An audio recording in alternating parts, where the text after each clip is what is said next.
Hello guys, അപ്പോൾ പുതിയൊരു വീട്ടിലേക്ക് സ്വാഗതം. അപ്പോൾ നമ്മളിന്ന് കഴിക്കാൻ വന്നിരിക്കുമായിരുന്നു. അപ്പോഴാണ് ഓർത്തത് ഇവിടെ ഭരണങ്ങാനം പള്ളി അടുത്താണ് ഞങ്ങൾ. ഭരണങ്ങാനം പള്ളി എന്ന് പറഞ്ഞാൽ പാലായിൽ ഭരണങ്ങാനത്ത് സ്ഥിതി ചെയ്യുന്ന സെൻറ്റ് അൽഫോൺസാമ്മയുടെ ഒരു വിശുദ്ധമായ പള്ളിയാണ്.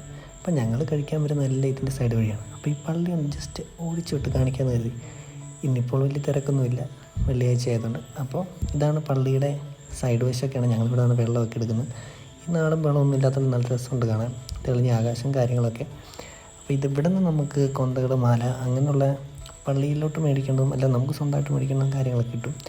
അപ്പോൾ ഇതാണ് പള്ളിയുടെ മുൻവശം. നമ്മളിപ്പോൾ ഒന്ന് ജസ്റ്റ് കഴിക്കാറിങ്ങോണ്ട് പള്ളിയിൽ കയറിയില്ല. ഇതേ വഴിയാണ് നമ്മുടെ റൂമിലോട്ട് പോകേണ്ടത്. അപ്പം പള്ളിയുടെ സൈഡ് വശങ്ങളൊക്കെയാണിത്. ഇതിൻ്റെ അകത്താണ് അൽഫോൺസാമ്മയുടെ ശവകുടീരമുള്ളത്. ഇത് ഒരു പ്രത്യേക ഒരു മരമാണ്. ഇത് കഴിക്കാൻ പറ്റത്തില്ല, ഞങ്ങളിവിടെ വന്നപ്പോൾ തൊട്ട് ഇത് കാണുന്നതാണ്. അപ്പോൾ ഇതിൻ്റെ സൈഡ് വഴിയാണ് നമ്മൾ പോകുന്നത്. അപ്പോൾ ഇവിടെ ഈ കുളത്തിൽ ഇഷ്ടംപോലെ മീനൊക്കെ ഉണ്ട് കേട്ടോ. അപ്പോൾ നമ്മളിതിൻ്റെ സൈഡ് വഴി തന്നെ, ഇത് പള്ളിയിൽ അച്ഛന്മാർക്ക് വേണ്ടി താമസിക്കാനുള്ള സ്ഥലമാണ്. നമ്മളിതേ സൈഡ് വഴി താഴോട്ടിറങ്ങി പോകുന്നു. അപ്പോൾ വളരെ അടുത്താണ് ഞങ്ങൾ താമസിക്കുന്ന റൂമുള്ളത്. റൂം എന്ന് പറഞ്ഞാൽ ഹോം സ്റ്റേ ആണ്. ഒരു അപ്പച്ചനും അമ്മച്ചിയും മാത്രമേ ഉള്ളൂ. നല്ല അത്യാവശ്യം നല്ലൊരു വീടാണ്. കണ്ടോ, ഇതാണ് നമ്മുടെ വീട്. മുറ്റത്ത് കുറേ റംബൂട്ടാനൊക്കെ പടുത്തപ്പോൾ ഞങ്ങളോടൊക്കെ മുള്ളുമ്പോഴാണെന്ന് പറയുന്നത്. അപ്പം ഞങ്ങളുടെ ഇടയ്ക്കൊക്കെ ഓരോന്ന് പറയുകയൊക്കെ ചെയ്യും. അപ്പോൾ ഇതിൻ്റെ മുകളിലാണ് ഞങ്ങൾ താമസിക്കുന്നത്.